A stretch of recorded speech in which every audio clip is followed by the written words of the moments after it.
Versailles, le palais le plus magnifique d'Europe. 6000 bougies illuminent les jardins. Les courtisans dansent. Le roi sourit. Mais derrière ce sourire, une rage froide que personne n'a vu venir. Parce qu'à Versailles, plaire au roi, c'est vivre. Le décevoir, c'est mourir. Et Louis XIV n'a jamais pardonné. Jamais. 54 ans de règne. Des dizaines de courtisans ont essayé de le défier. Certains étaient ses amis, d'autres ses favoris. Quelques-uns ont juste commis une erreur, une seule. Ils ont tous payé le prix. Prison à vie dans des cachots oubliés, poison versé discrètement dans un verre de vin, exécution publique pour l'exemple, et pour certains, un destin si terrible qu'on a effacé jusqu'à leur nom de l'histoire. L'un d'eux a porté un masque pendant 34 ans.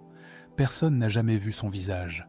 Aujourd'hui, vous allez découvrir comment chacun de ces hommes et de ces femmes est tombé. Et pourquoi le roi Soleil était si impitoyable?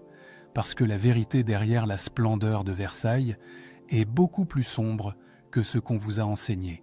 Avant de commencer, dites-moi en commentaire, d'où regardez-vous cette vidéo? France, Canada, Belgique, Suisse ou ailleurs dans le monde? J'aimerais savoir où se trouve ma communauté. Et si vous aimez les vérités cachées de l'histoire de France, abonnez-vous maintenant. Parce que chaque semaine, je vous révèle des secrets que les manuels scolaires ont oubliés, des histoires vraies, des destins brisés, des révélations qui changent tout. Maintenant, entrons dans l'histoire. Versailles, 5 août 1661. Versailles, 5 août 1661. Le crépuscule tombe sur le château de Vaux-le-Vicomte. Ce soir-là, le monde entier retient son souffle devant un spectacle que personne n'a jamais vu. 6000 bougies illuminent les jardins. Des fontaines jaillissent dans un balai hydraulique parfaitement orchestré. Des statues dorées brillent sous la lumière des torches. Molière joue une pièce qu'il vient tout juste de terminer. Un festin somptueux attend dans des salles plus magnifiques que celles du Louvre. Nicolas Fouquet, surintendant des finances du royaume de France, a tout organisé pour éblouir son roi. Il a dépensé une fortune. Il a mobilisé les plus grands artistes du royaume. Le veau pour l'architecture, le brun pour les peintures, le nôtre pour les jardins. Tout est parfait, tout est grandiose. Et Louis XIV traverse ces jardins illuminés. Il a 23 ans. Il est jeune, beau, puissant. Mais dans ses yeux, ce n'est pas de l'admiration que l'on voit. C'est une rage froide, silencieuse, mortelle. Parce que Fouquet vient de commettre une erreur fatale. Il a osé posséder plus que le roi.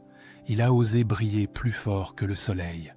19 jours plus tard, Nicolas Fouquet est arrêté par D'Artagnan en personne. On lui passe les fers. Il ne reverra jamais la liberté. Sa chute marque le début d'une époque nouvelle, celle où trahir le roi Soleil ne se pardonne pas. Pour comprendre pourquoi Louis XIV était si impitoyable, il faut remonter à son enfance, à une nuit qui a marqué sa vie à jamais. Paris, janvier 1649. Louis a 10 ans. La ville est en révolte. Les grands princes, les nobles, les parlementaires se sont ligués contre la couronne. Ils veulent limiter le pouvoir royal. Ils veulent contrôler la régente, Anne d'Autriche, et son ministre, le cardinal Mazarin. C'est ce qu'on appelle la Fronde, une guerre civile qui va déchirer la France pendant 5 ans. Cette nuit-là, le jeune roi dort au Louvre quand les gardes viennent le réveiller. Paris est aux mains des rebelles. Il faut fuir. Maintenant, on l'emmène à Saint-Germain-en-Laye dans la nuit glacée. Le château est vide. Pas de meubles, pas de chauffage. L'enfant roi dort dans une pièce froide, enroulé dans des couvertures de fortune. Autour de lui, les adultes murmurent. Ils ont peur. Ils ne savent pas si le royaume survivra. Louis XIV n'oubliera jamais cette humiliation. Dans les mémoires qu'il rédigera plus tard pour son fils, le dauphin, il écrira ces mots terribles. Le désordre régnait partout. L'autorité royale était avilie. Les sujets traitaient leur roi comme un égal. J'ai juré alors que si Dieu me laissait régner, jamais plus un sujet n'oserait humilier son roi. Et il a tenu parole. Pendant 54 ans, Louis XIV a construit un système où personne, absolument personne, ne pouvait défier l'autorité royale sans en payer le prix. Un système fondé sur la surveillance, sur la peur, sur la vengeance. En 1662, Louis XIV prend une décision qui va changer l'histoire de France. Il décide de transformer un modeste pavillon de chasse en le plus grand palais d'Europe, Versailles. Mais Versailles n'est pas seulement un palais, c'est une machine de contrôle. Pendant la Fronde, les grands nobles vivaient dans leurs châteaux, loin de Paris. Ils levaient leurs propres armées, ils rendaient leur propre justice, ils défiaient le roi depuis leur province. Louis XIV va mettre fin à tout cela. Il oblige les nobles à quitter leurs terres pour venir résider à la cour. À Versailles, ils deviennent des courtisans, dépendants de ses faveurs, de ses pensions, de ses regards. Chaque matin, le lever du roi devient un spectacle codifié où les privilèges sont distribués au compte-gouttes. Qui peut entrer dans la chambre royale en premier? Qui peut tenir la chemise du roi? Qui peut être présent au petit coucher? Ces questions obsèdent les courtisans. Elles deviennent plus importantes que la guerre, plus importantes que l'honneur, plus importantes que la dignité. Parce que, à Versailles, plaire au roi, c'est tout. C'est obtenir une pension. C'est avoir un appartement dans le palais. C'est exister. Déplaire au roi, c'est disparaître. Et Louis XIV voit tout. Il observe, il note, il se souvient. Des années plus tard, il peut rappeler un regard déplacé, un mot de trop, une absence remarquée lors d'une cérémonie. Dans ses mémoires, le duc de Saint-Simon écrira cette phrase glaçante. Le roi avait l'art de regarder sans qu'on s'en aperçoive et de découvrir les visages et les démarches. Il connaissait tous les gens de sa cour, jusqu'aux simples officiers. Il savait, quand ils arrivaient, quand ils partaient, ce qu'ils faisaient. Versailles est une prison dorée, magnifique, luxueuse, mais une prison quand même. Deux hommes orchestrent ce système de surveillance et de répression. Deux hommes qui sont les bras armés du roi Soleil. Le premier, c'est Jean-Baptiste Colbert, contrôleur général des finances, fils d'un marchand drapier. Il a gravi tous les échelons. Par son intelligence et son travail acharné, Colbert est un génie de l'administration. Mais c'est aussi un homme impitoyable. Il établit un réseau d'informateurs dans tout le royaume. Des mouches, comme on les appelle. Des espions qui lisent les lettres, qui soudoient des mecs les domestiques, qui rapportent les conversations privées. À Versailles, les murs ont des oreilles. Les serviteurs écoutent. Les valets notent. Et tout remonte à Colbert. Dans les archives, on a retrouvé des milliers de rapports secrets, des nobles dénoncés pour des mots prononcés dans l'intimité, des courtisans surveillés pendant des années, des complots découverts avant même d'avoir commencé. Le deuxième homme, c'est le marquis de Louvois, secrétaire d'État à la guerre. Si Colbert surveille, Louvois exécute, au sens propre comme au sens figuré. C'est lui qui rédige les lettres de cachet, ces ordres d'arrestation signés par le roi qui permettent d'emprisonner quelqu'un sans procès, sans jugement, sans limite de temps. Une lettre de cachet, c'est une condamnation à mort civile. Du jour au lendemain, vous disparaissez. Votre famille ne sait pas où vous êtes. Personne ne peut vous défendre. Vous n'existez plus. Louvois gère aussi les forteresses d'État. Pignerol dans les Alpes, Vincennes près de Paris, la Bastille au cœur de la capitale. Ces prisons où les ennemis du roi finissent leur jour dans l'oubli. Dans une lettre à Saint-Mars, gouverneur de Pignerol, Louvois écrit en 1679 « Sa Majesté désire que vous gardiez ce prisonnier avec le plus grand soin, qu'il ne puisse communiquer avec personne, qu'il ne puisse écrire à personne, et surtout, qu'il ne puisse révéler à personne ce qu'il sait. Voilà comment fonctionne le système. Colbert découvre, Louvois élimine, et Louis XIV règne. Pendant 54 ans, des dizaines d'hommes et de femmes ont défié Louis XIV, certains volontairement, d'autres par maladresse, quelques-uns sans même s'en rendre compte. Ils ont tous payé le prix. Aujourd'hui, nous allons découvrir leurs histoires, comment chacun est tombé, comment chacun est mort, et surtout, pourquoi le roi Soleil ne pardonnait jamais. Ces récits sont fondés sur des faits vérifiés.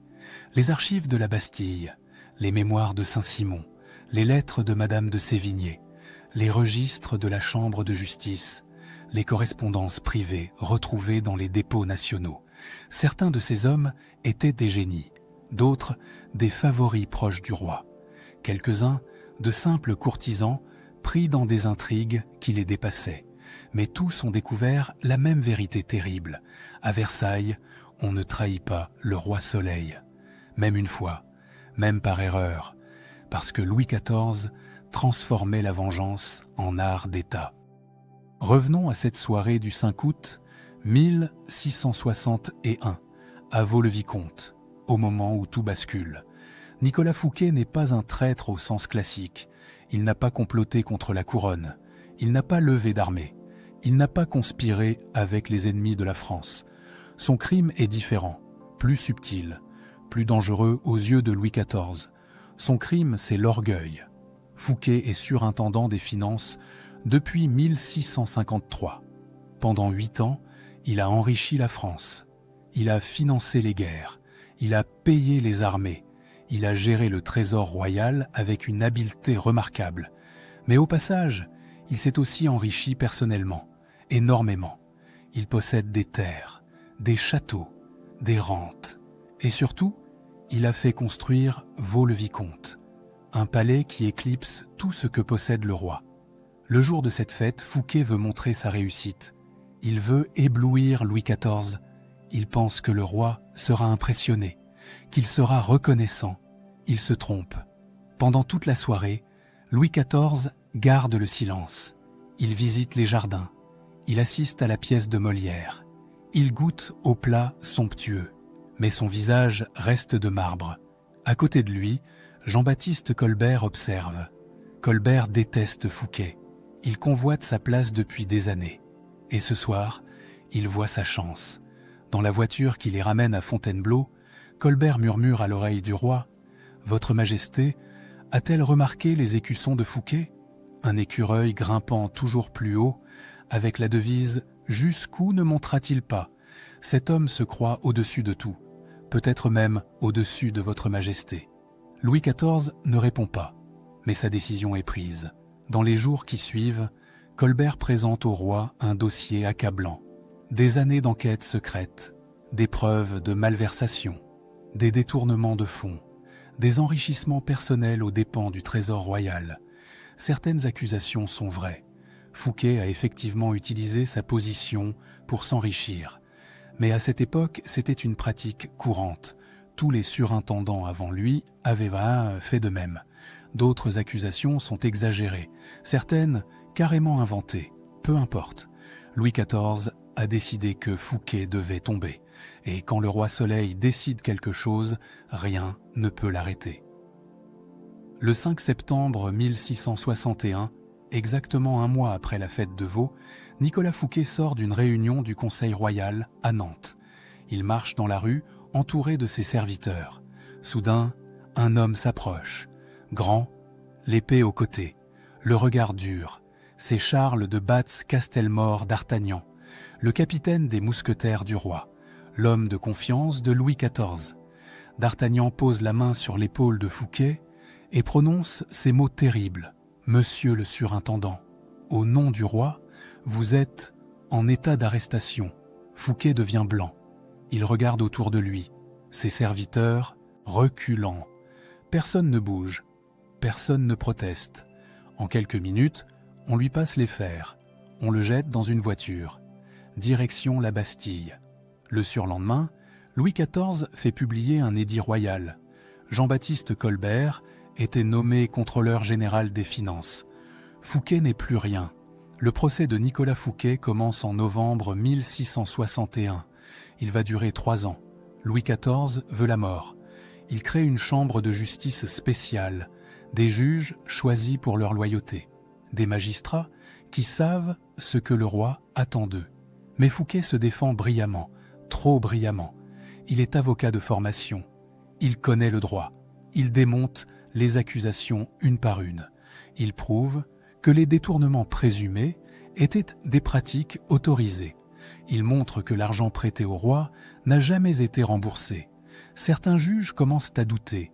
L'accusation faiblit. Le procès s'éternise. Louis XIV s'impatiente. Il fait pression sur les magistrats. Il envoie des lettres. Il convoque les juges en privé. Le message est clair. Fouquet doit être condamné à mort. Mais le 20 décembre 1664, la Chambre de justice rend son verdict. Et c'est un choc. Bannissement à vie, pas la mort. Le bannissement. 13 juges ont voté pour la mort. 9 pour le bannissement. Les 9 l'ont emporté. Louis XIV est furieux. Comment ose-t-il défier sa volonté? Le soir même, il prend sa plume et commue la sentence. Pas de bannissement. Prison perpétuelle. Le lendemain, Fouquet est transféré à la forteresse de Pignerol, dans les Alpes italiennes. La prison la plus isolée du royaume, la plus terrible. À Pignerol, Nicolas Fouquet découvre ce que signifie vraiment la vengeance de Louis XIV.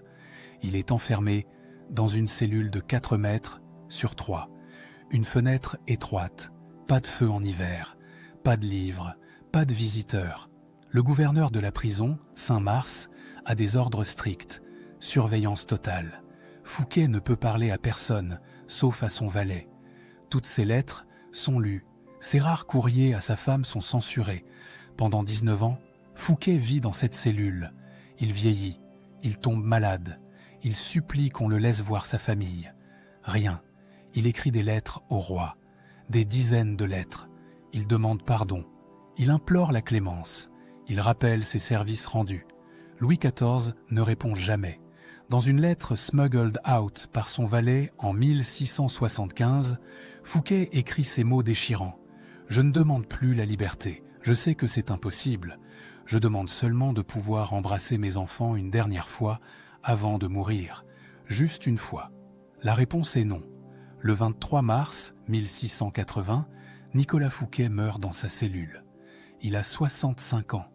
Il a passé 19 ans en prison. 19 ans pour avoir construit un château trop beau. Mais l'humiliation ne s'arrête pas là. Louis XIV refuse qu'on ramène son corps à Paris. Fouquet est enterré à Pignerol, dans le cimetière de la prison. Pas de cérémonie, pas de pierre tombale, juste une fosse anonyme. Sa femme apprend sa mort 3 semaines plus tard par une lettre officielle. Froide, administrative, la chute de Fouquet envoie un message terrible à toute la cour. Peu importe qui vous êtes, peu importe vos services passés, peu importe votre talent ou votre intelligence. Si vous défiez le roi, si vous l'éclipsez, si vous lui faites de l'ombre, vous disparaissez et personne ne vous sauvera. Pas votre famille, pas vos amis, pas même la justice. Dans ses mémoires, Madame de Sévigné, qui était une amie de Fouquet, écrira « Nous avons tous compris ce jour-là. À Versailles, on ne brille pas plus fort que le soleil. Jamais. Les courtisans tirant la leçon, ils deviennent prudents, discrets. Ils apprennent à s'effacer, à flatter, à ne jamais montrer trop de richesse, trop d'ambition, trop de talent. La peur s'installe à Versailles. Une peur silencieuse, permanente. Mais l'histoire de Fouquet n'est que le début, parce que dans les années qui suivent, d'autres vont tomber, des dizaines d'autres, et certains d'entre eux vont connaître un destin encore plus terrible. Dans la même prison que Fouquet, à Pignerol, un autre homme est enfermé, un homme dont le destin va devenir la plus grande énigme de l'histoire de France. Il arrive en 1669, quelques années après Fouquet. On ne connaît pas son nom, on ne voit jamais son visage, parce qu'il porte un masque de velours noir qui ne quitte jamais son visage. Les gardes ont ordre de le tuer immédiatement s'il tente de retirer ce masque ou s'il essaie de parler à quelqu'un. Cet homme va rester prisonnier pendant 34 ans. 34 ans sans que personne ne voie son visage, sans que personne ne sache qui il est. On l'appellera plus tard l'homme au masque de fer, et son histoire va nous révéler jusqu'où Louis XIV était prêt à aller pour protéger ses secrets.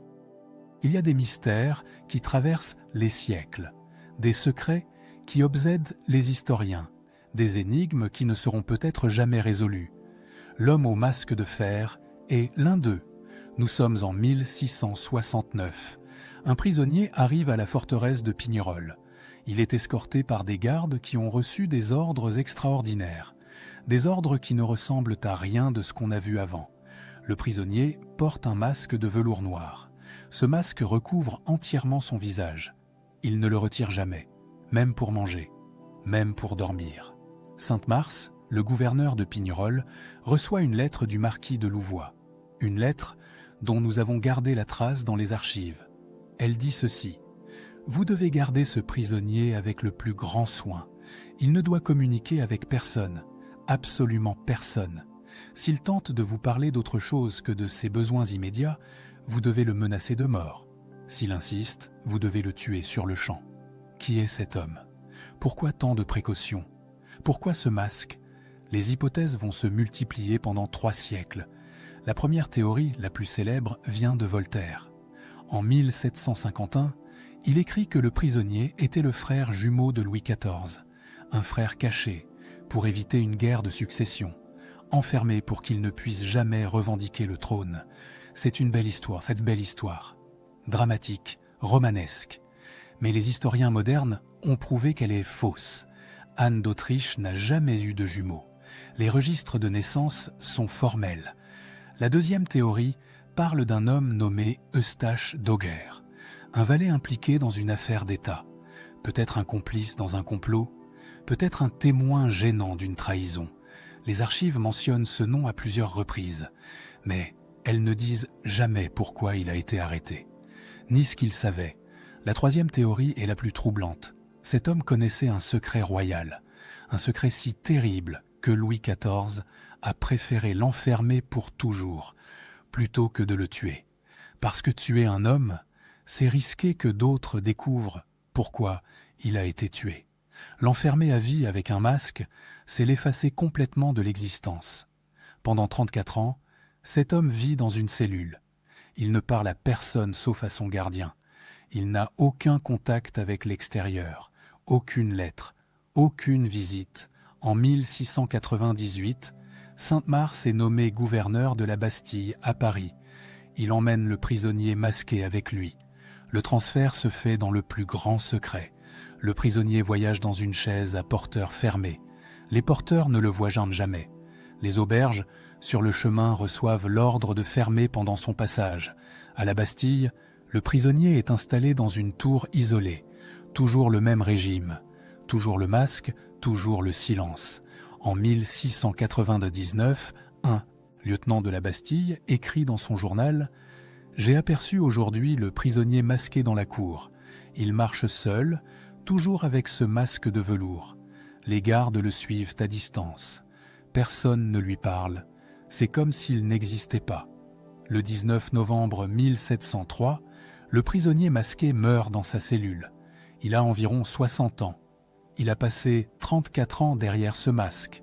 Le lendemain, son corps est enterré au cimetière Saint-Paul sous un faux nom. Tous ses effets personnels sont brûlés. Ses vêtements, ses draps, ses ustensiles, tout. Les murs de sa cellule sont grattés et repeints. Les planchers sont nettoyés à grande eau, comme si on voulait effacer jusqu'à la trace de son existence. Dans le registre de décès, on lit simplement « Marchioli, prisonnier, environ 60 ans, décédé le 19 novembre 1703. Marchioli, un faux nom. Même mort, on ne lui rend pas son identité. Pourquoi tant de précautions? Que savait cet homme? Quel secret pouvait être si dangereux qu'il a fallu l'enterrer avec lui? Louis XIV ne l'a jamais dit, et le secret est mort avec le prisonnier. Mais cette histoire nous révèle quelque chose de fondamental sur le roi Soleil. Pour lui, certains secrets valaient plus que la vie d'un homme, plus que la justice, plus que la vérité. Et quand il décidait d'effacer quelqu'un de l'histoire, il le faisait complètement. Mais tous les courtisans qui ont défié Louis XIV n'ont pas disparu dans l'anonymat. Certains avaient des noms trop célèbres, des familles trop puissantes, des histoires trop connues. L'un d'eux s'appelait Antonin Nompart de Caumont, duc de Lauzun. Lauzun était l'un des favoris de Louis XIV. Petit, laid, mais incroyablement charismatique, il avait l'art de faire rire le roi, de raconter des histoires, de briller dans les cercles de la cour. Louis XIV l'aimait bien. Il lui confiait des missions importantes. Il lui donnait des charges prestigieuses. Mais Lauzun avait un défaut fatal. Il était arrogant. Il se croyait intouchable. En 1670, il commet l'impensable. Anne-Marie-Louise d'Orléans, duchesse de Montpensier, est la cousine du roi. Elle est aussi la femme la plus riche de France. À 43 ans, elle est encore célibataire et elle tombe amoureuse de Lauzun. Lauzun, lui, voit l'opportunité de sa vie, épouser une princesse du sang, devenir immensément riche, entrer dans la famille royale. Il demande sa main et elle accepte. Mais il y a un problème, un énorme problème. Pour qu'un mariage royal soit valide, il faut l'autorisation du roi. Et Louis XIV doit maintenant décider s'il va permettre à un simple gentilhomme gascon d'épouser une princesse de France. Au début, Louis XIV accepte. Il signe l'autorisation. Le mariage peut avoir lieu. Lauzun exulte. Il parade à Versailles. Il raconte à tout le monde son triomphe. Il se vante d'avoir séduit la femme la plus riche du royaume. Mais la famille royale est scandalisée. Le frère du roi, monsieur, proteste. La reine proteste. Tous les princes du sang protestent. Comment un cadet de Gascogne peut-il épouser une Orléans? C'est une insulte au sang royal. C'est inacceptable. Sous la pression, Louis XIV se rétracte. 3 jours après avoir donné son autorisation, il la retire. Le mariage est annulé. Lauzun est furieux. Il a cru toucher le sommet. Et maintenant, tout s'effondre. Il commet alors l'erreur la plus grave de sa vie. Un soir, à Versailles, devant plusieurs courtisans, il lance au roi « Sire, votre Majesté me retire d'une main ce qu'elle m'a donné de l'autre. Est-ce ainsi qu'un roi tient parole ?» Le silence tombe sur l'Assemblée. Personne n'ose parler ainsi au roi Soleil. Personne. Accuser le roi de manquer à sa parole, c'est l'insulter, c'est le défier, c'est remettre en question son autorité devant toute la cour. Louis XIV ne répond pas. Il regarde Lauzun, un regard froid, terrible, puis il tourne les talons et sort. Le 25 novembre 1671, Lauzun est arrêté dans sa chambre à Versailles. On l'emmène à Pignerol, la même prison que Fouquet, la même prison que l'homme au masque de fer. Il y restera 10 ans. À Pignerol, Lauzun découvre ce que signifie vraiment la colère du roi. Il est enfermé dans une cellule glacée en hiver, étouffante en été. Il ne peut voir personne, pas de visiteurs, pas de lettres. Ses domestiques sont renvoyés. Pendant 10 ans, il vieillit dans cette prison. Il perd ses dents, ses cheveux blanchissent, sa santé se détériore. Anne-Marie-Louise d'Orléans supplie le roi de le libérer. Elle offre une partie de sa fortune. Elle promet de renoncer au mariage. Rien n'y fait. Louis XIV attend. Il veut que la leçon soit bien comprise. En 1681, après 10 ans, Lauzun est libéré. Mais ce n'est pas le même homme qui sort de Pignerol. Lauzun a compris. Il a appris. Le jour de sa libération, il se présente devant Louis XIV. Il se jette à genoux. Il embrasse les pieds du roi. Il jure une fidélité éternelle. Il demande pardon. Il supplie. Louis XIV le regarde longuement. Puis il dit simplement « Relevez-vous et ne m'offensez plus jamais ». Lauzun est réintégré partiellement à la cour. Mais il ne retrouvera jamais sa place d'avant. Il ne retrouvera jamais la confiance du roi. Il reste à Versailles comme un fantôme, un avertissement vivant. Il vivra jusqu'en 1723. Mais pendant 42 ans, il portera la marque de sa punition. Tout le monde à Versailles connaît son histoire. Tout le monde sait ce qui arrive quand on défie le roi. La leçon est claire. On peut défier Louis XIV et survivre. Mais on ne s'en remet jamais vraiment. Et certains n'ont même pas cette chance. Nous sommes maintenant à la fin des années 1670. Louis XIV est au sommet de sa puissance. La France domine l'Europe. Versailles éblouit le monde. La cour rayonne. Mais sous cette splendeur, quelque chose de terrible se prépare. Un scandale qui va secouer le royaume jusqu'à ses fondations. Un scandale qui va révéler que, même à Versailles, même dans les plus hautes sphères du pouvoir, la mort rôde. On l'appellera l'affaire des poisons. Et ce sera l'un des épisodes les plus sombres du règne de Louis XIV. Tout commence en mars 1679. À Paris, une femme est arrêtée. Elle s'appelle Catherine Deschaises, mais tout le monde la connaît sous un autre nom, la Voisin. La Voisin n'est pas une femme ordinaire. C'est une avorteuse, une diseuse de bonne aventure, une faiseuse de philtres d'amour et, selon les rumeurs, une empoisonneuse. Pendant des années, elle a fourni ses services à l'aristocratie parisienne. Des dames de la haute société viennent la consulter en secret. Elles veulent des potions pour séduire un amant, des poudres pour éliminer un mari gênant, des sortilèges pour obtenir les faveurs du roi. Mais quand la Voisin est arrêtée, personne ne se doute de l'ampleur du réseau qu'elle va révéler. Gabriel Nicolas de la Reynie, lieutenant général de police de Paris, interroge la Voisin. Au début, elle nie. Puis, sous la pression, elle commence à parler. Et les noms qu'elle donne font frémir. La marquise de Brinvilliers, déjà exécutée 4 ans plus tôt, pour avoir empoisonné son père et ses frères. Mais la Voisin révèle qu'elle n'était pas seule, qu'il y avait d'autres clients, d'autres meurtres. La comtesse de Soissons, Olympe Mancini, nièce du cardinal Mazarin, ancienne favorite de Louis XIV. Elle aurait utilisé les services de la Voisin pour éliminer des rivales.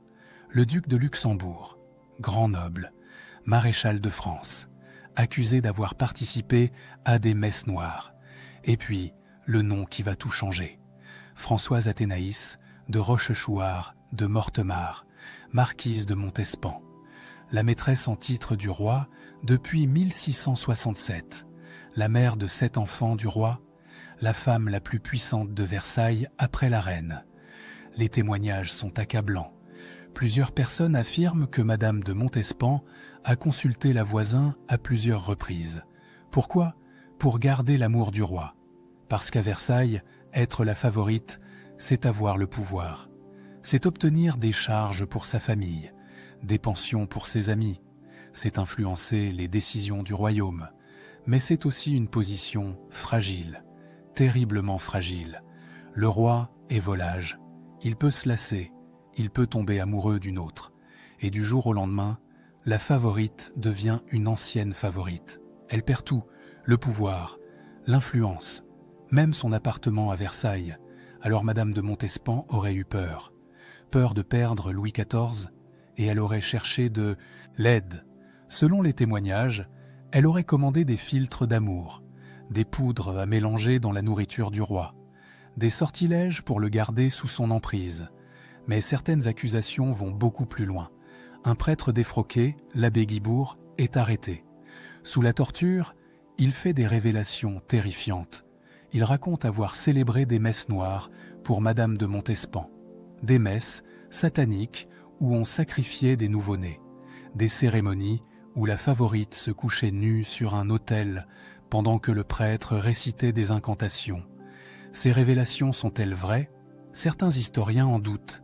Les aveux sous la torture ne sont pas fiables. L'abbé Guibourg était peut-être fou, ou peut-être voulait-il simplement échapper à la douleur en racontant ce que ces tortionnaires voulaient entendre. Mais, vraies ou fausses, ces accusations mettent Louis XIV dans une position impossible. Si Montespan est coupable, alors les 7 enfants qu'il a eus avec elle sont le fruit d'un amour ensorcelé. Leur légitimité est compromise. Toute sa descendance est entachée. Si Montespan est innocente, alors quelqu'un ment. Mais qui et pourquoi ? Louis XIV doit choisir. Protéger la vérité ou protéger sa famille. Il choisit sa famille. Le 13 avril 1679, Louis XIV crée un tribunal d'exception, la Chambre ardente. Son but officiel est de juger les affaires de poison et de sorcellerie. Son but réel est de contrôler l'information. Louis XIV donne des instructions très claires à l'Araignée: enquêter, juger, condamner. Mais aucun nom proche du roi ne doit être rendu public. La Chambre ardente fonctionne pendant 3 ans. Elle interroge des centaines de témoins. Elle juge des dizaines de personnes. Mais les dossiers les plus sensibles, ceux qui mentionnent Madame de Montespan ou d'autres proches du roi, ne sont jamais lus en audience publique. Louis XIV les lit lui-même, en privé, puis il ordonne qu'on les brûle. Dans une lettre à Louvois, en 1681, le roi écrit « Il y a des vérités qui ne doivent jamais être connues. Le scandale ferait plus de mal que les crimes eux-mêmes. Alors les preuves disparaissent. Les témoins gênants meurent en prison. Officiellement, de maladie. Officieusement, empoisonnés. » L'ironie est terrible. Une affaire de poison qui se termine par des empoisonnements ordonnés par le roi. Mais pour le public, il faut un coupable. Il faut une punition spectaculaire. Le 22 février 1680, Catherine d'Escheilles, la voisin, est conduite en place de grève à Paris. Une foule immense s'est rassemblée. Des milliers de Parisiens veulent voir la sorcière brûlée. La voisin est attachée à un poteau. Autour d'elle, on empile du bois et de la paille. Elle porte une chemise de soufre qui va accélérer les flammes. Au moment où on allume le feu, la voisin se met à hurler. Pas de douleur, pas encore. Elle hurle des noms. Elle essaie de crier des révélations, des accusations. Mais les bourreaux ont reçu des ordres. Ils jettent plus de bois sur le feu. Ils attisent les flammes, pour qu'elle meure plus vite, pour qu'on ne puisse pas entendre ce qu'elle dit. Dans la fumée et le chaos, on entend des bribes, des mots, peut-être des noms. Puis le feu l'engloutit, et ses secrets meurent avec elle. Madame de Sévigné, qui assiste à l'exécution, écrira dans une lettre « La voisin a voulu parler jusqu'à la fin, mais les flammes ont été plus rapides que sa langue. Dieu sait ce qu'elle aurait révélé. » Dans les mois qui suivent, plusieurs témoins clés de l'affaire des poisons meurent en prison. L'abbé Guibourg, mort subitement dans sa cellule à la Bastille, cause officielle, fièvre. Marie Bosse, une complice de la voisin, morte avant son procès, cause officielle, maladie. Plusieurs autres, tous morts, tous avant d'avoir pu témoigner publiquement. Les historiens qui ont étudié les archives au XXe siècle ont trouvé des indices troublants. Des commandes de poison dans les registres de la Bastille, des ordres d'isolement total pour certains prisonniers, des visites nocturnes du médecin du roi. La conclusion est terrible. Louis XIV a fait assassiner des témoins pour protéger ses secrets. Le roi qui se prétendait le lieutenant de Dieu sur terre, le roi qui rendait la justice au nom du ciel. Ce même roi ordonnait des meurtres pour sauver sa réputation. En juillet 1682, Louis XIV ferme définitivement la Chambre ardente. Les archives sont scellées, les dossiers compromettants sont brûlés. L'affaire des poisons est officiellement terminée. 36 personnes ont été exécutées. Des dizaines d'autres sont mortes en prison. Mais les vrais coupables, ceux qui appartenaient à la haute aristocratie, n'ont jamais été jugés publiquement. Madame de Montespan n'est jamais officiellement accusée. Elle continue de vivre à Versailles, mais elle a perdu la faveur du roi. Depuis 1680, Louis XIV a une nouvelle maîtresse, Madame de Maintenon, une femme pieuse, discrète, l'opposé de Montespan. Montespan reste à la cour. Elle garde son appartement, elle garde son titre, mais elle vit dans une sorte de disgrâce dorée. Plus personne ne la courtise, plus personne ne recherche ses faveurs.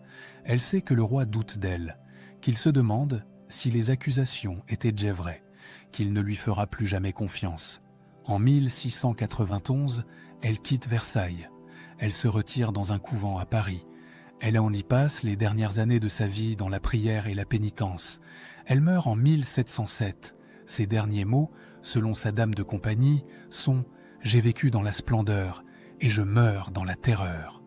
L'affaire des poisons nous révèle quelque chose de fondamental sur Louis XIV et sur Versailles.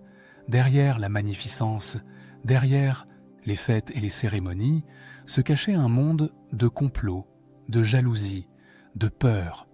Un monde où on était prêt à tout pour garder le pouvoir, même à tuer. Et quand ce monde a menacé de se révéler au grand jour, Louis XIV a choisi de l'enterrer. Littéralement, il a tué des témoins, brûlé des preuves, étouffé la vérité. Parce que pour lui, la raison d'État était au-dessus de tout, au-dessus de la justice, au-dessus de la vérité, au-dessus de la vie humaine. Il y a une chose que Louis XIV ne supporte pas, une chose qui le met dans une rage froide. Ce n'est pas la trahison politique, ce n'est pas même l'insulte personnelle, c'est la désobéissance. Et pendant son règne, un groupe d'hommes désobéit systématiquement aux ordres du roi, pas par ambition, pas pour le pouvoir, mais pour quelque chose qu'ils considèrent comme plus important que la loi, l'honneur. Ce sont les duellistes, les nobles qui continuent de se battre en duel malgré l'interdiction royale. Depuis Henri IV, les duels sont interdits en France, parce que les duels tuent. Chaque année, des centaines de gentilshommes meurent pour des questions d'honneur, des insultes, des regards déplacés, des femmes disputées. La noblesse française perd ses meilleurs guerriers, non pas sur les champs de bataille contre les ennemis du royaume, mais dans des combats privés stupides. Henri IV a interdit les duels. Louis XIII a durci la répression, et Louis XIV va plus loin encore. En 1659, il promulgue un édit terrible.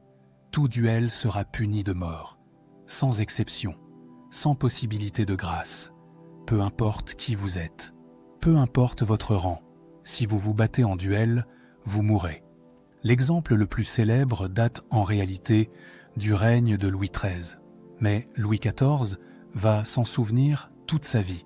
En 1627, François de Montmorency-Bouteville est l'un des plus grands duellistes de France. Il s'est battu 22 fois. Il a tué plusieurs hommes. Il est recherché par la justice. Mais Bouteville est arrogant. Il se croit au-dessus des lois. Alors il décide de défier le roi de la manière la plus spectaculaire possible. Le 27 mai 1627, en plein jour, en pleine ville de Paris, place Royale, Bouteville se bat en duel contre le marquis de Beuvron. C'est une provocation ouverte. Un défi lancé à l'autorité du roi. Bouteville et Beuvron sont arrêtés. Malgré les supplications de leur famille, malgré l'intervention des plus grands noms de la cour, le roi refuse toute clémence. Le 22 juin 1627, Bouteville est décapité en place de Grève. Louis XIV a 14 ans quand cette exécution a lieu, mais il ne l'oublie jamais. Toute sa vie, il racontera cette histoire pour rappeler que personne n'est au-dessus de la loi royale.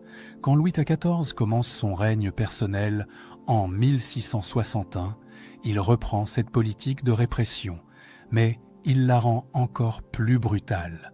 Les nobles qui se battent en duel ne sont même plus jugés publiquement. On les arrête, on les enferme, et parfois, ils disparaissent. En 1667, 2 gentilshommes bretons se battent en duel près de Rennes. Ils sont arrêtés, emprisonnés à la Bastille. 3 jours plus tard, on les retrouve morts dans leur cellule, pendus. Le rapport officiel parle de suicide, mais les historiens qui ont étudié le dossier ont des doutes. Les 2 hommes pendus le même jour, dans des cellules séparées, sans que personne ne voie rien. La vérité est probablement plus sombre. Ils ont été exécutés discrètement sur ordre royal, parce qu'un procès public aurait attiré l'attention, parce que leur famille était puissante, parce qu'il fallait les punir sans faire de bruit. Pour comprendre l'obsession de Louis XIV contre les duels, il faut comprendre ce qu'il représentait. Le duel, c'était l'affirmation que l'honneur personnel était au-dessus de la loi, qu'un noble avait le droit de rendre justice lui-même, qu'il n'avait pas besoin du roi pour défendre sa dignité. C'était exactement ce que Louis XIV refusait. Pour lui, toute justice devait venir du roi. Toute autorité devait émaner de la couronne. Un noble qui se battait en duel disait en substance « Je ne reconnais pas l'autorité du roi pour régler mes affaires ». C'était de la rébellion, de la trahison.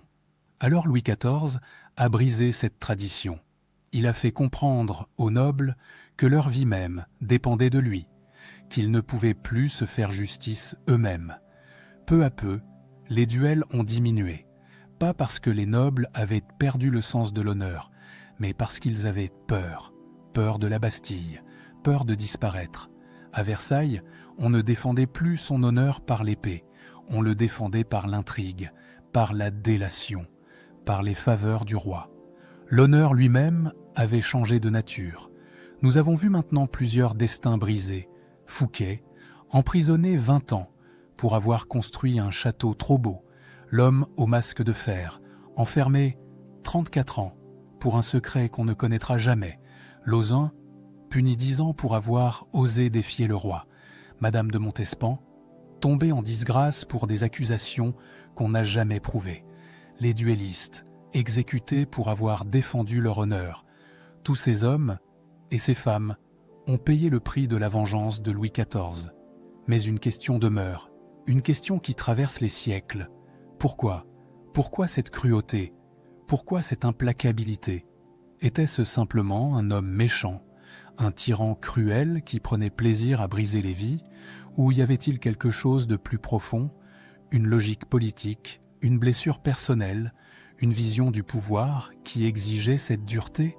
Pour comprendre Louis XIV, il faut aller au-delà des faits.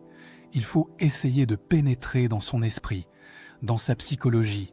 Il faut retourner à cette nuit de janvier 1649, quand un enfant de 10 ans a fui Paris en pleine révolte. Louis XIV n'est pas né cruel. Les témoignages de son enfance le décrivent comme un enfant joyeux, aimant, généreux. Mais la Fronde l'a changé. Pendant 5 ans, le jeune roi a vécu dans l'insécurité permanente, Paris en révolte, les princes qui complotent, les grands nobles qui refusent d'obéir, la couronne humiliée, et surtout l'impuissance, l'horrible sentiment de ne rien pouvoir faire, d'être un roi sans pouvoir, une autorité sans force. Dans ses mémoires pour le dauphin, Louis XIV reviendra sans cesse sur cette période. Il écrira « Le désordre était partout. On ne respectait ni mon autorité, ni celle de la reine ma mère. J'ai vu des sujets traiter leur roi avec mépris. J'ai juré que cela ne se reproduirait jamais. » Ce traumatisme explique beaucoup de choses. Louis XIV ne pardonne pas les trahisons parce qu'il se souvient d'avoir été trahi enfant. Il ne tolère pas la désobéissance parce qu'il se souvient de l'anarchie de la Fronde. Il ne supporte pas qu'on lui fasse de l'ombre parce qu'il se souvient d'avoir été dans l'ombre, impuissant, humilié. Toute sa vie, il construit un système pour s'assurer que plus jamais un roi de France ne connaîtra ce qu'il a connu. Mais ce système a un prix terrible. Louis XIV devient prisonnier de son propre pouvoir. À Versailles, il est entouré de centaines de courtisans, mais il est profondément seul, parce qu'il ne peut faire confiance à personne. Tout le monde veut quelque chose de lui, une pension, une charge, une faveur. Personne ne l'aime pour lui-même. On aime le roi, le pouvoir, la source des bienfaits, pas l'homme. Saint-Simon, dans ses mémoires, décrit cette solitude terrifiante. Le roi vivait dans une surveillance perpétuelle. Il observait tout le monde, mais personne ne le connaissait vraiment. Il ne se confiait à personne. Il gardait ses pensées pour lui. Même ses maîtresses ne savaient pas ce qu'il pensait véritablement. Cette hypervigilance permanente a un coût psychologique énorme. Louis XIV dort mal. Il fait des cauchemars. Dans ses dernières années, il devient mélancolique, tourmenté. Il a construit un système où personne ne peut le trahir. Mais ce système l'a isolé complètement. Les dernières années du règne de Louis XIV sont marquées par une succession de tragédies personnelles. En 1711, son fils, le grand dauphin, meurt de la variole. Il a 49 ans. En 1712, Son petit-fils, le duc de Bourgogne, meurt à son tour. Il a 29 ans. Sa femme meurt une semaine plus tard. Leur fils aîné meurt quelques jours après. En quelques mois, Louis XIV perd 3 générations d'héritiers. Il lui reste un seul descendant direct, son arrière-petit-fils, un enfant de 2 ans, le futur Louis XV. Ses morts le brisent. Pour la première fois de sa vie, Louis XIV montre des émotions en public. Il pleure, il se lamente, il parle de la colère de Dieu. Et dans ces moments de solitude, il commence à se poser des questions sur son règne, sur ses choix, sur les vies qu'il a brisées. A-t-il été trop dur, trop impitoyable? Tous ces hommes et ces femmes qu'il a enfermés, exilés, détruits, était-ce vraiment nécessaire? Dans une lettre privée à Madame de Maintenon, en 1713, il écrit « J'ai régné dans la gloire, mais je me demande maintenant si cette gloire valait le prix que tant d'autres ont payé. C'est un aveu rare, presque un remords, mais il est trop tard. » Nous sommes arrivés au terme de ce voyage, un voyage à travers les couloirs sombres de Versailles, à travers les vies brisées, les destins sacrifiés, les secrets enterrés.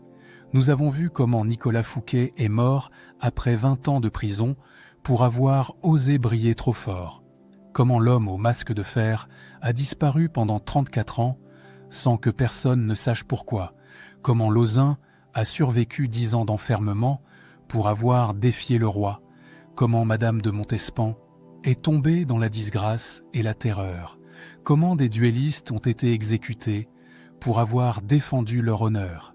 Tous ces destins nous posent une question qui traverse les siècles et qui résonne encore aujourd'hui. Quel est le prix du pouvoir absolu?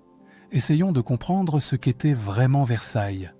Pas le palais que visitent les touristes aujourd'hui, pas les jardins magnifiques et les salles dorées.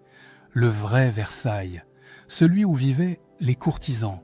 Madame Palatine, belle-sœur de Louis XIV, a laissé des lettres extraordinaires. Dans l'une d'elles, écrite en 1694, elle dit ceci: « Versailles est la plus belle prison du monde.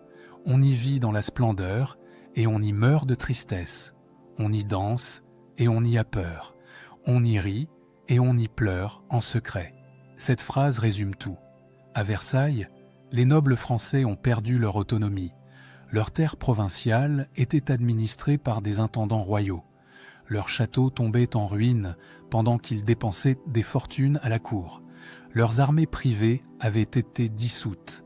Ils n'étaient plus des seigneurs. Ils étaient devenus des courtisans, des gens qui vivaient de la faveur du roi, qui dépendaient de ses pensions, qui comptaient ses sourires et ses regards. Le duc de Saint-Simon, qui a vécu toute sa vie à Versailles, écrira dans ses mémoires: « Nous avons échangé notre liberté contre des appartements au palais, notre dignité contre le privilège de tenir le bougeoir du roi, notre honneur contre des pensions, et nous avons cru faire une bonne affaire. » C'est une phrase terrible, parce qu'elle révèle que les nobles eux-mêmes avaient conscience de ce qu'ils avaient perdu. Mais le prix n'a pas été payé seulement par les nobles. Louis XIV a régné 54 ans. Pendant ces 54 ans, la France a été en guerre pendant 48 ans. 48 ans de conflits, de batailles, de morts. Pourquoi? Pour la gloire, pour l'expansion du royaume, pour que le roi Soleil brille plus fort que tous les autres monarques d'Europe. Des centaines de milliers d'hommes sont morts dans ces guerres.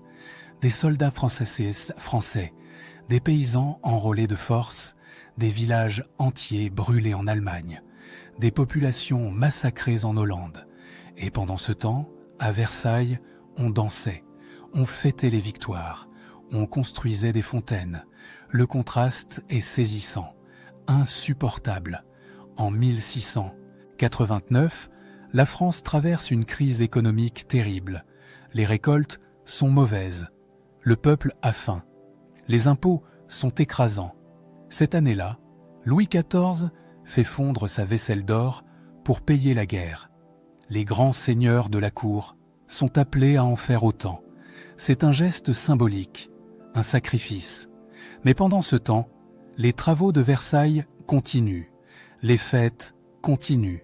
La cour continue de vivre dans le luxe, pendant que le peuple meurt de faim.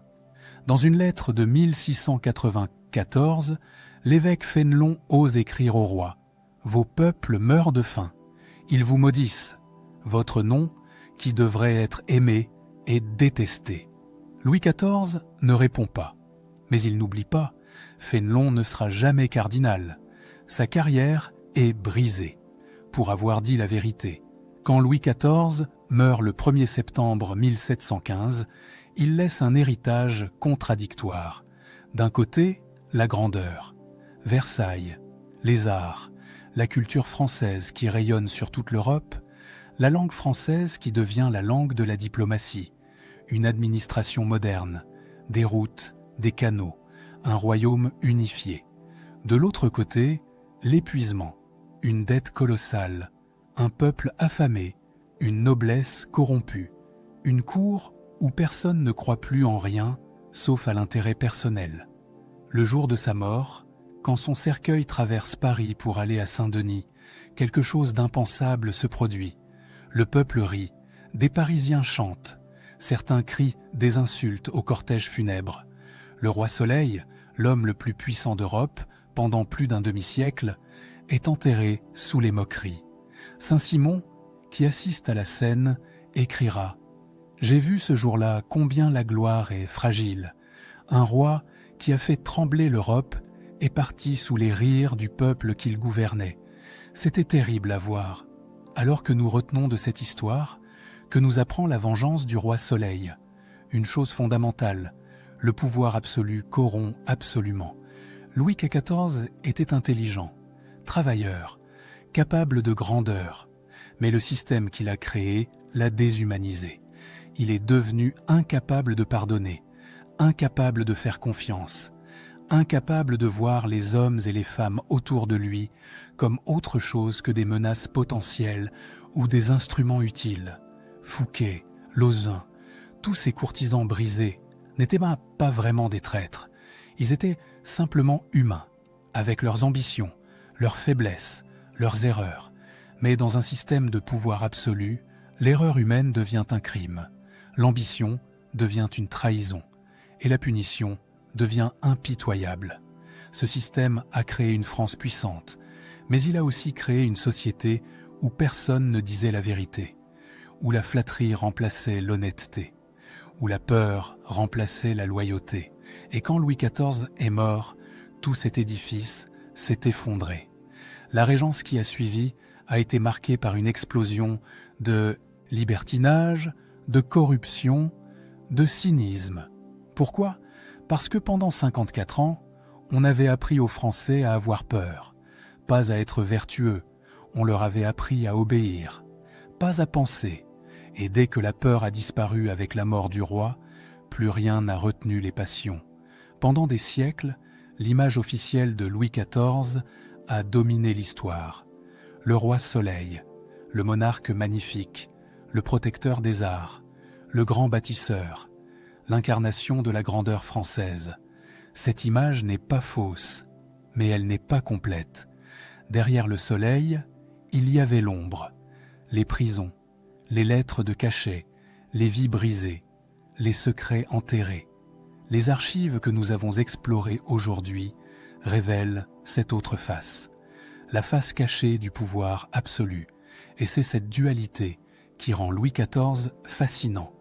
Il n'était ni un saint, ni un monstre. Il était un homme, brillant mais blessé, puissant mais fragile, capable de grandeur et de cruauté. Comprendre Louis XIV, c'est comprendre que les grands hommes ne sont jamais simplement grands. Ils sont humains, avec leurs traumatismes, leurs peurs, leurs contradictions. Aujourd'hui, quand vous visiterez Versailles, vous verrez les jardins magnifiques de le nôtre. Vous admirerez la galerie des glaces. Vous vous émerveillerez devant la chapelle royale. Mais maintenant, vous saurez aussi ce qui se cachait derrière. Vous penserez à Fouquet mourant dans sa cellule après 20 ans d'enfermement, à l'homme au masque de fer portant son masque pendant 34 ans, à Lauzun vieillissant seul dans les Alpes, à Madame de Montespan finissant sa vie dans la terreur et le remords. Vous penserez à tous ces destins brisés, à toutes ces vies sacrifiées sur l'autel du pouvoir absolu, et peut-être vous vous demanderez, la grandeur valait-elle ce prix? Louis XIV lui-même s'est posé cette question à la fin de sa vie. Dans son lit de mort, il a fait venir son arrière-petit-fils, le futur Louis XV, un enfant de 5 ans, et il lui a dit « Mon enfant, tu vas être le plus grand roi du monde. N'oublie jamais les obligations que tu as envers Dieu. Ne m'imite pas dans le goût que j'ai eu pour les guerres. Tâche de soulager ton peuple, ce que je n'ai pas eu le bonheur de faire. » Ces mots sont extraordinaires. C'est un aveu, un regret, presque une demande de pardon. Trop tard pour Fouquet, trop tard pour tous ceux qui sont morts dans ces prisons. Mais cet aveu nous dit quelque chose d'important. Même Louis XIV, à la fin, a compris que le pouvoir absolu avait un prix trop élevé. Voilà l'héritage véritable du roi Soleil. Non pas seulement Versailles et la gloire, mais aussi la leçon douloureuse que la grandeur d'un homme ne se mesure pas à son pouvoir. Elle se mesure à sa capacité de justice, de compassion, d'humanité. Les courtisans qui ont trahi Louis XIV n'étaient pas tous des traîtres. Beaucoup étaient simplement des hommes et des femmes qui ont fait des erreurs, qui ont eu des ambitions, qui ont voulu briller. Et ils ont payé ces erreurs de leur vie, de leur liberté, de leur dignité. Leur histoire nous rappelle que derrière chaque système de pouvoir, il y a des vies humaines, des destins, des souffrances, et que l'histoire n'est jamais seulement l'histoire des rois et des batailles, c'est aussi l'histoire de tous ceux qui ont vécu, souffert et sont morts dans l'ombre des grands.